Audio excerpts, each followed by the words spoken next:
Merci mingi bandeko balandi, ba fidèle téléspectateur ya émission to comprendre, balobi bien émission to comprendre. Na yebi ke bozala kawana lisu likolo lisu liboso ya ba etando to pe bemoni se na bino kozela wabino émission to mesana kozela ndeto lobaka biso na bino ato système ya linzaka na mosapi. Biso na bino to na système ya lindefu na mbanga. Biso na bino to na système ya suki na mutu ata ko kati e kozonga kaka. Balobi merci vraiment na bandeko nyonso balanda biso de près, na bato nyonso balanda biso de loin. On est ensemble avec vous émission to comprendre. Soko lingo zobiso chaque jeudi na 19h20 na BML télévision. Balobi chaque jeudi na 19h20 na BML télévision. Topé rediffusion ezalaka bongo chaque dimanche na 12h20 na BML télévision. Merci na pasteur Patience Pamelo et BML télévision na cordon Igaz pourquoi pas topé ça. Merci na ingénieur na biso ingénieur Cass na BML télévision na ingénieur Fortina na BML télévision yayo ndeko na ye. Merci ingénieur Fortina. Sans plus tarder émission to comprendre ya lelo vous constater que nous allons moko sur le plateau, nous avons vraiment moko sur le plateau mais my auto zali na yango to uti bongo ko sillonner. Totamboli na monde entier. Tout le bagou du monde entier mais totamboli ka plus précisément en République démocratique du Congo. Totamboli bongo to sali constamment ko to sali o e permettre biso to sa nini to koma liboso na bino to lobele yango. Constant yango to sali zali nini? Manque ya expression, to pe manque ya koloba ba dialecte ya ba province na biso. Cela veut dire tu peux constater que ba belé baza na difficulté ya kosala nini ya kolobaka au quotidiennement ba dialecte to pe ba langue oyo ya mboka na bango to pe ba langue na biso ya mboka to pe ba langue nationale. Ça dit ya quoi o ezaki bandeko wana basala nini balobaka yango te mwana kutu to pe parent na ndaku azo se sentir mis à la kisa mwana français qui a l'accès qui Congo hein. Oh munu kutuba so mutelo ba munu kutuba muna kake na ebo sekanga na mutamboka mais azo préféré ko honorer koloba babenga ngoni ni koloba mingi français to pe anglais to pe balanga bapaya par rapport ya balangue na biso awa tozali na 4 langues nationales na mboka na biso et pas iwa plutôt moni Kikongo tu moni Chiluba tu moni Swahili et puis tu moni na babenga ngoni ni Kikongo Chiluba Swahili tu moni yango na presque on a presque indiqué lobaka tozali na plus ou moins 4 langues nationales mais pour comment on a la difficulté même na babisika ototangaka ya osala nini ya ko exprimer na balangue na biso wana mutu soka zolo bachiluba awa boy to pesi bango bakombo oyo azali mutu ya oyo tatu oyo kuna mamu bino kutu lokwa bino mboza na pouvoir yango moni bosala nini chiluba zolo ba mamingi mutu soki aye azo ba mo Swahili bien ya bino c'est les 4 bino si boleka mais donc c'est compliqué vraiment yango moni zaki analyse to sali ma tourner to sali tourner pour mona mutu alobi langue nationale to mutu alobi dialecte to pe alobi munoko ya mboka na bango soit faza ka mutu uti village mutu azolo bakaza mu Congo abotami awa na Kinshasa ayebi ki Congo atambala moko ti ndezali bongo mama na likambo abandi ko na ngai eza important ezali important sujet oyo oto yenengo pourquoi parce que biso même na ba classe tozana ba difficulté osala nini ya kotangisa ba même ba parents na biso ba na difficulté ya ko lakisa ba na biso minoko ya bamboka na bango moko pe ba parents ba yebi yango te soni tina sonance na yango avant que to continuer ndeka gezalaka avant que to continuer na bino to kozonga kuna epa ya Jack Maninga professionnel ba cameraman sala nini amema biso awawa wapi na rubrique tumesana nango déjà na rubrique na banda ke Jack Maninga basangise maele na Ose Luvambanu na mabiso na rubrique à vous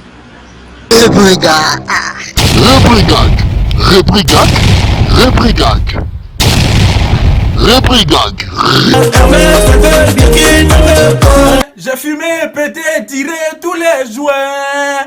Au 7e siècle, il n'y avait pas de moto. Je me casse. Rebrigade.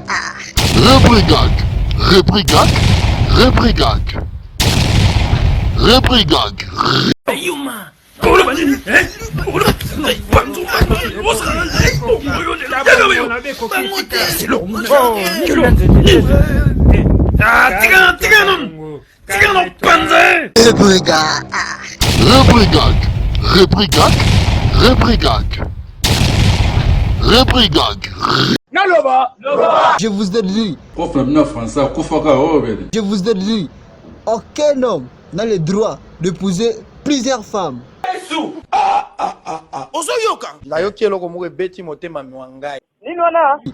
Aucun homme n'a le droit d'épouser plusieurs femmes. Aucun homme n'a le droit d'épouser plusieurs femmes. Il n'ira pas au paradis. Tout homme qui épousera des femmes, c'est se moquer du peuple congolais. la polygamie sexuellement transmissible. Il n'ira pas au paradis. Vous avez donné le verset? Papa, répétez surtout. La polygamie sexuellement transmissible. Expliquez-moi, je comprends pas. Il n'ira pas au paradis. Quitte là. La polygamie sexuellement transmissible. Il n'ira pas au paradis. Tout finayo, tu n'as pas dit. Est-ce que le peuple a ça normal? Bango ba double ba comment est normal.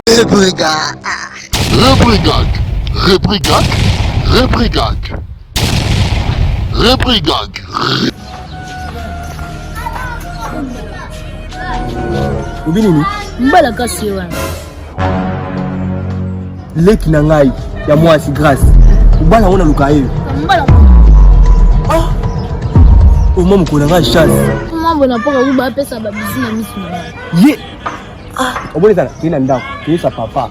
Siki bamuni mutu na balabala awa. Azaya kukuya apanzani ba mingi. Ngamu na beti mtu ana. Na ukima mbona ke barumbu. Kuma mbali makamuna osala hii. Kema ukibisa. Kisa. Na osala mbali.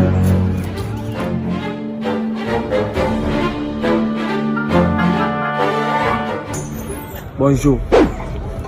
Bonjour. Bonjour, c'est lui Wende. On a eu ça au bois. Est-ce que il grâce? Grâce. Ouais. Ouais, sinon me dit quelque chose. Ouais. C'est ma petite amie? Oh non. Moi aussi Nao. Ouais. Ta petite amie? Oui. Est-ce que tu as un grand frère Naï? Ah, grand frère Naï a chanté. C'est bon, pas mal. Comment on est? On a Joker. Le Joker. Ouais. Moi c'est Fofana. Ah. Eh oui. On a 2000 francs montés, on a. 2000 francs. Aujourd'hui aussi, c'est un autre jour. Daïla. Doula. Le monde parle. Oui, merci beaucoup. Apparemment, il y a qui beaucoup de monde qui a gagné donc Canada donc. Moi aussi, il faut. Il y a gagné une idée moi ma bien, mais la Monique, vous allez au bout à calme. Donc aussi il faut on aller qui n'angai. Le conseil on peut ça. Pardon vraiment, battre soin na battre la bien. Takazale ki nanga ngai makasi nayebi ke tso mbai to linga bakama basi bele ba 3 basi de basi mais nayebi ke pano azaka moko yemoko nayebi azaka yemoko ke banda bani bani ndini yumu no bien ke awo yibi sumba to sala oboseni bani oh shit okay money wallahi no betu na WhatsApp yes ngai no betu na WhatsApp wallahi na betu pana kwa siku wana obeto na WhatsApp. Kina obeto na WhatsApp. Ata WhatsApp na mona lite na otino de mona Facebook. Ba para ba mona ne. Ko na siko ngana na obeto na WhatsApp na siko. Kangai. Na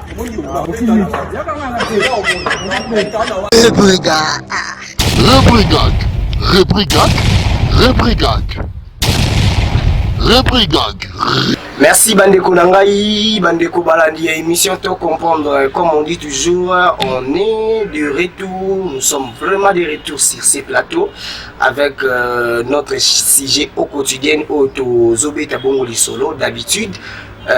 Pasi na biso ezali topé autoté ko sala comme constant biso bapandi sango constant na biso ezali par rapport à mambo itali langue nationale to on a plus ou moins 4 langues nationales na kata 4 langues nationales to lobaki to zana lingala to zali na kikongo to zali na swahili et puis to zali na chiluba to zali na 4 langues nationales mais na kata 4 langues nationales wana to zali na plus ou moins plusieurs dialectes Donc cela veut dire ba dialecte, ça veut dire minoko luvila. On va luvila. J'espère ba Congo bazalia ba comprendre luvila. Luvila linkoloba ba minoko ya kati wana. Ba minoko mboko tana kinyanga, tana kipende, kisuku, tozali na ezali ebele tellement ebele. Mais okomona soki mutazolo ba peut-être kipende, kisuku, kimongo, il faut ça la kaka peut-être muto a uti ba mboka wana.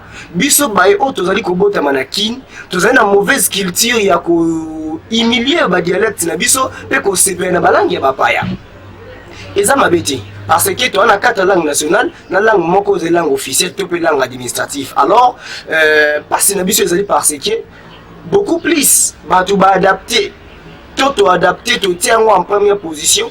Même na ba place à minene yebani lingala ezalaka pasi po le bama français et nini swahili ezalaka pasi po le bama mais balango le bama ka yebani ezali pe mabeti kasi to mesanisa bana na biso na kolobaka balangue nationale to longola bango culture o kolobaka soko zo lo balangue nationale ozali zoba ba parents ebele na ndako bandako bazo yoka et pas na bango mwana aza censé ya kolobaka kaka français okoka otobaka bana ba français balobaka français makasi kasi omona bana baza ba difficulté ba langue nationale te ba dialecte na bango ba yebi yango te et puis omona parents azo se sentir à l'aise que aza zoba toi tu parles la lingala tu n'es plus intelligent donc ce qui pour na bango za ke mutu azo ba lingala aza mayelité. Alors, et là, il y a une grande différence entre mayele na langue. L'on va les en katiwana. Tu sais, bilo komi balé. Cause na mayele et lui peut-être qu'il connaît ba langue. Mais connaît ba langue et il moko par exemple bilo komi ça la kadi. Et tout molaka ekono. Ba pays est belé. Ba pays est belé et tout moment premièrement pour nani pour na langue. Munoko na bango. Ba pesi valeur na langue na bango. Si ma copie sa valeur na langue na bango, ils ont permettre bango ba ça la mission secrète. Oza ke batu mususu moye ba comprendre yango penza ezaliti nde yango salaka ki mboka sali ni etumbwama yango salaka ki mboka etumbwama kasi biso ba parents tozana difficulté même na ba endroit yebani na ba école na ba ecclesia na ba endroit public okoyoka mutozoka soni ya koloba ke nazali musuku o nazali mupende nazali mukinani oyo mongo muyanzi awata na sono le bibongo tolo bakiyanzi na yekolaki et puis ça manka donc cela veut dire batu ba ça nini ba osepela na ngaite ba ko imilinga par rapport à langue c'est ça nzoka eza kitoko te lelo tozwaka batu ebele ba utaka ba province ba utaka na ba village bayaka oyoka ma ayebi langue dialecte na bango kitoko mais soka ye awa aza ko se forcer à ça nini aye ko la kakata français pona nini azoka soni ya koloba munoko mboka na bango alors que biso kutu photo sepela na bato ba uti na ba province wana parce que tango aza pembe na biso azoloba munoko wana ezo permettre biso to ça nini to comprendre ka molo petit à petit alors que biso so muta amindika koloba ka munoko mboka e comme no ko mo sekai muta bandika koloba munoko mboka to komi ko chola yi mutazola ba munoko mboka tozomona ye donc ye vraiment ze lokoti alors o akoka azaliti o yakoka azaliti bandeko balandi bandeko balandi o akoka azaliti tout ça l'effort to promouvoir ba langue ya mboka na biso tout ça l'effort to promouvoir culture ya mboka na biso culture ya mboka na biso ou culture africaine c'est déjà connu même culture ya mboka na biso même culture africaine yango za ko sala ki ba pays libanda esani et développer lelo yo batu ebele culture ya mboka na biso babosana batu ebele babosana peut-être minoko ya balangue ba minoko na biso awa ya mboka na biso parce que ebele balingaka mingi na sala na yekola anglais to na yekola français pona nini parce que na kokende na mboka ya libanda. Alors bango pe basa na effort yo sa nini ya koyekola ka balangue na biso kitoko pe alengi balobi compréhension plus avec Osé Louvambano, les cartes pilars. Compréhension plus. Compréhension plus. Ah oui, clinique de Beaux-Arts. Clinique de Beaux-Arts. Et pas il y a papa clinique. Papa clinique yango. Yeyo.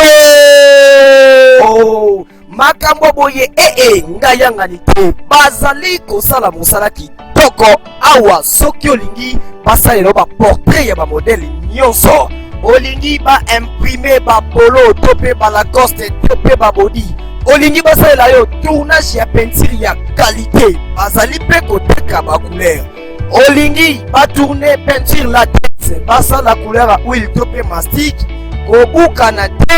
kobukana te yaka kaka na clinique de beaux-arts yoka ye moko nakomona artiste kasi mokoko papa clinique nasalaka mosala oyo ezaki ya peinture tosala ya peinture bâtiment tosalaka mpe baportrait tosalaka bapolo tosalaka mpe badimero nango ezali 085 37 93 683 85 37 93 683 boyokisa bato mosala mpe topesaka formation oyo ezaki oyo ezala oyo oyebi te ezala oza osepelaka nango me okokaka ngo te awa tozala mpona oforme bato wana ewi papa mama ovandi na ndako na banza boyoki ye moko lolenge abwaki mbela bazali mpe koforme bajeune talent oyo nyonso tu ovandi na ndako yebi mosala te yaka awa mwana moke abetaka mbunda bakolo mpe babinaka epai wapi papa klinike azali kobetisa bino mosala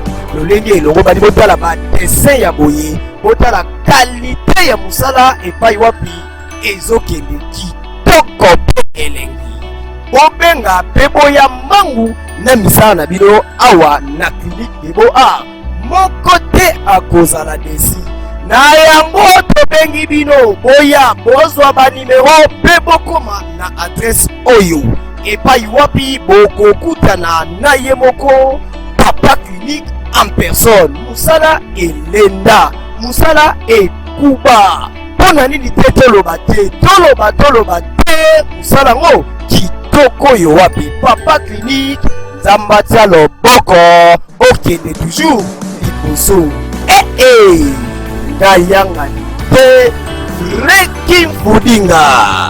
Compréhension plus plus. Compréhension plus plus. Compréhension plus plus. Compréhension plus plus. Compréhension plus plus.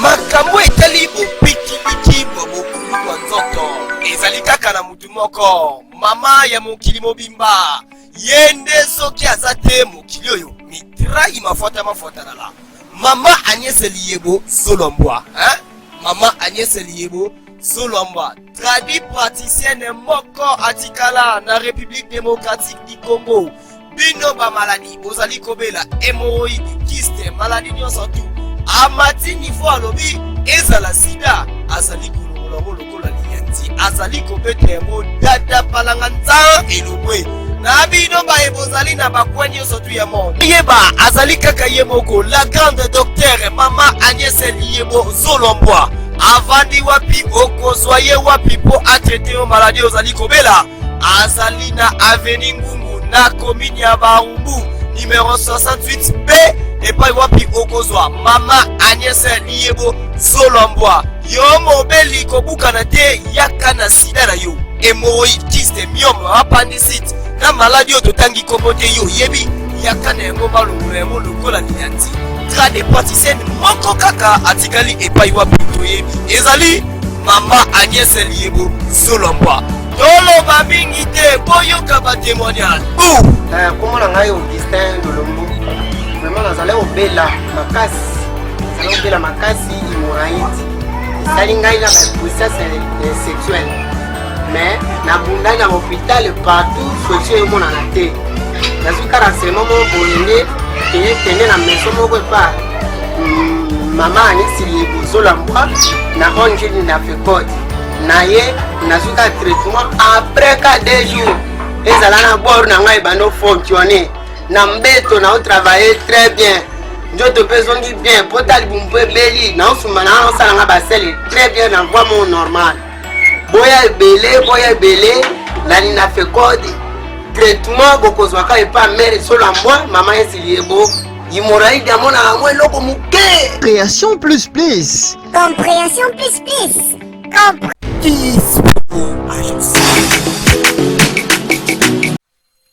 Kispo agence votre agence de communication, plus de 2 ans de l'existence. Vous avez une belle marque, bah ouais, une offre de service. Mais le résultat paie comme client. Parce que le monde offre ce meilleur des atouts, il est maintenant temps de passer à la vitesse supérieure. Faites-nous confiance, c'est une bonne idée. Ne vous voilez plus la face. La communication est votre meilleure. Une agence de pub, une agence digitale, studio photo et même de production vidéo. Kissipro Agence, l'image de l'excellence. Image de l'excellence. Bomeka, Bomona. Check. Image de l'excellence. Image de l'excellence. Kissipro Agence.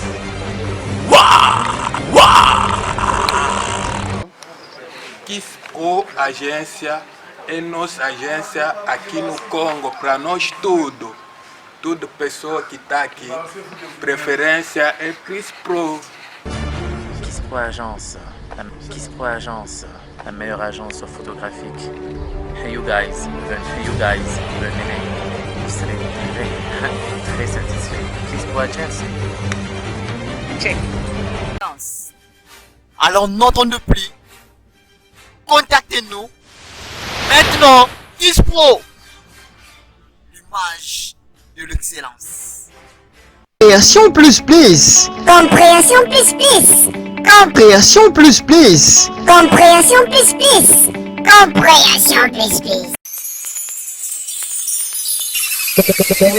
Makambo etali bopiki bokulu wa nzoto ezali kaka na mutu moko mama ya mokili mobimba yende soki aza te mokili oyo mitrai mafuata na la mama Agnès Liyebo Zolombwa mama Agnès Liyebo Zolombwa tradi praticienne moko atikala na République démocratique du Congo bino ba maladi ozali kobela hémorroïde kyste maladi nyonso tu amati niveau alobi ezala sida azali kolongola lokola liyanti azali kobeta mo dada palanga nza elobwe na bino ba ebozali na bakwa nyonso tu ya monde yeba azali kaka ye moko la grande docteur mama Agnès Liyebo Zolombwa avandi wapi okozwa ye wapi po atraiter yo maladie ozali kobela azali na avenue Ngungu na commune ya Barumbu numéro 68B epai wapi okozwa mama Agnès Liyebo Zolombwa yo mobeli kobukana te yaka na sida na yo hémorroïde kyste myome appendicite na maladi oyo totangi kombo te yo yebi yaka na yango balongolo yango lokola liyanti grade praticienne moko kaka atikali epai wapi toyebi ezali mama Agnès Liyebo Zolombwa toloba mingi te boyoka batémoignage kombo na ngai Augustin Dolombo vraiment nazali obela makasi hémorroïde esali ngai na puissance sexuelle mais nabundani na hôpital partout solution emonana te nazwi ka renseignement moko boyende kende na maison moko epa mama Agnès Liyebo Zolombwa na ONG na FECOD na ye nazwi ka traitement après ka 2 jours ezala na bord na ngai bano fonctionner na mbeto na travailler très bien njoto mpe ezongi bien po tali bumbu ebeli naosuma na wana osala nga basele très bien na voie mo normal boya ebele nali na FECOD traitement bokozwaka epa mere Zolombwa mama Agnès Liyebo hémorroïde amona yango eloko moke. Compréhension plus plus. Compréhension plus plus. Nous sommes de retour sur ce plateau. Émission Te Comprendre, Balobi. Merci depuis Brazzaville. Bandeko balanda biso pe bazolanda biso. Babengi biso ya trop balobi na biso. Félicitations à Ouna Mukoko. Nandenge au créé biso émission ya Mambotali ba langue nationale. Merci na Brazzaville tout moni bon les frères à l'islam. Imam Hussein Kimpio Mourtar. Imam Hussein Kimpio Mourtar depuis Brazzaville. Pourquoi pas tout tika kaka wana na Brazzaville. Tout moni bongo le président Wilfred Mwele. Les pasteurs René Ngoma, les pasteurs René Ngoma, ce sont Balandio Balandaka, émission Te Comprendre depuis partout, surtout dans Brazzaville. Les pasteurs René Ngoma Mbotenayo, Maître Tigre Ndonguzin Tenge, sali au drapeau depuis Paris. Pour Monique Toza suivi par-ci par-là. depuis Paris totika dika kawana tomoni bongo mettre fer et pour manoir le boko mundu ki liko filisas on est vraiment ensemble kaka ndete oloba si je na biso bandeko balandi ya émission te comprendre et tout oloba toujours ba culture comment la banda ko biso te pe ba parents ba comment komona mwana poza la mayele il faut aiba kaka français. Mais le comment ce qui moi nazali ko ba français c'est que yende mwana mayele alors que les amoko parmi ba erreur donc moi na mutu mayele il faut kaka parmi ba na oyo ba français pour la ligne to sonner loko parce que surtout na ndeli au moins na mutu mususu admettons la classe asala ka mécanique générale na kata mécanique générale oyo zali important lisusu yeye ba ezali métier on a ça là donc ça ça l'électricité il faut ça makasi lisusu na elek. Donc comment moi na domaine na yé aza zéro. Na domaine na yé aza zéro mais aza ni makasi na français. Na ndako pesa mo passable. Donc na ndako soka moi na ça aller alors on est français, il est comme normal. Moi on est anglais pas na bango on est za kabayeli. Alors que moi mutu mususu azali génie na domaine moko boy. Azali peut-être par exemple ajuster na point moko boy mais le quoi ça maîtrise en français ti to benga ezomba. Le quoi ça maîtrise ba langue libanda ti wana tozo na valeur ti. Alors que biso pe ba congolais toye ba kotombo la culture na biso poto kita poto comme ko kele bon la suka ne ba ko sero biso ko na cinéma caméra qui tozali ko ko ya bon la suka mais ngo bandeko dans l'ensemble pour na englober tout. Ce qui est plus important ezali pour enrichir la langue nationale na biso na ba dialecte ya pays na biso. Ezate ke lokola yo au style ba université OK iko yeko la ba langue belé okomi komona baye o basala ka misala maboko na ba coin lokola za maîtrise à français tie yo conseiller musala pa na yi o comprendre que yo ebi français tie yo siko na maîtrise à lingala mais on doit ka effort o kitisa ina biso ya batu wana de kitire ba koma ya mabei tous la culture ya mabei yekuna yebiti oyena ba langue français pour kitisa mais oyebi ke yo ebi lingala ndeko ebi lingala to sola kitoko mais pas na yo ça nini ezosenga o kitisa ye kaka et bien mais moi je vais faire ceci je vais patata je suis pas ndeko et ezali important ce qui est important to mekape pour promouvoir ba langue biso o ezali important même na sengi na bandeko bazala ba bureautique bandeko bazala ba centre de langue bozo rapeta beaucoup za kindibu na kati bozo kapeta beaucoup za kiyanzi na kati bozo kapeta beaucoup pe kiyaka mutu boyo yeko na kiyaka mutu musomo na kenda ni mboka ta une chance au Québec village ti mais la place pe lokwa yeko li mo kiyaka na langue nini na centre et ça pe kitoko et bosunga pe bandeko ba uta ka village o bayaka na bakiyaka kindibu kipende bato bayaka na balangue wana et que sunga bango bazata en attendant les salles zate mais bazata ba professeur ya ba langue bazata ba professeur ya ba langue na ba centre bozi montra ba centre après ça attaque libre et ça attaque kitoko et que sunga bango du tout mais bien pour ça on le ezali mais dommage on est arrivé à la fin de notre présentation d'aujourd'hui oyo toza bongo na choité to komi bongo na suka présentation la biso ya lelo donc on peut ça merci na Arking avec depuis Kinkole na Plaza et puis te peux merci na président Nimbo te peux merci na Jonas Ngoma on est ensemble na cinéma caméra tozala ki bongo na Jack Maninga professionnel ya ba cameraman pourquoi pas te peux merci na réalisation tozala ki bongo na professeur Bonienga yende de Simba ki bongo to asira ki bongo réalisation na biso et là qui bon professeur Bonienga le formidable te peux merci na maman Sarah Matonou maman na bébé Nouya pourquoi pas te peux merci na Charlène depuis Matadi on est vraiment ensemble avec vous osez nous vraiment nous la montage on n'y pas la permis parce qu'il y a des charges ceux qui bossent biso qui toko voilà maki biso osez nous vraiment nous les cartes pilar na cinéma montage nous ça na yé ezali komona na to beti vraiment beaucoup bisika besoin bandako na bi keso besoin qui toko to pesi merci na nzako malikolo merci na ingénieur Fortina na BML télévision ngai ezalaki wabino ndeko mwana leki wabino auna mukoko l'homme sage avec son intelligence sauf que c'est pas une émission oyo eziko hésiter benga biso pona mabotali ba publicité na yo mabotali spot publicité na yo poto le bela agence na yo to le bela maison na yo to silani ngai na bino vraiment to kabwani benga kaka ba numéro zali affiché parce que ba mina mamu ko buka na tie Benga na ndio zali afishi wana. Tukusula wa kitoko, atumeza kelenge, plateau les kitoko. Oendeza laka. Benga tusula, sidi tuni, auna mikuko lobi.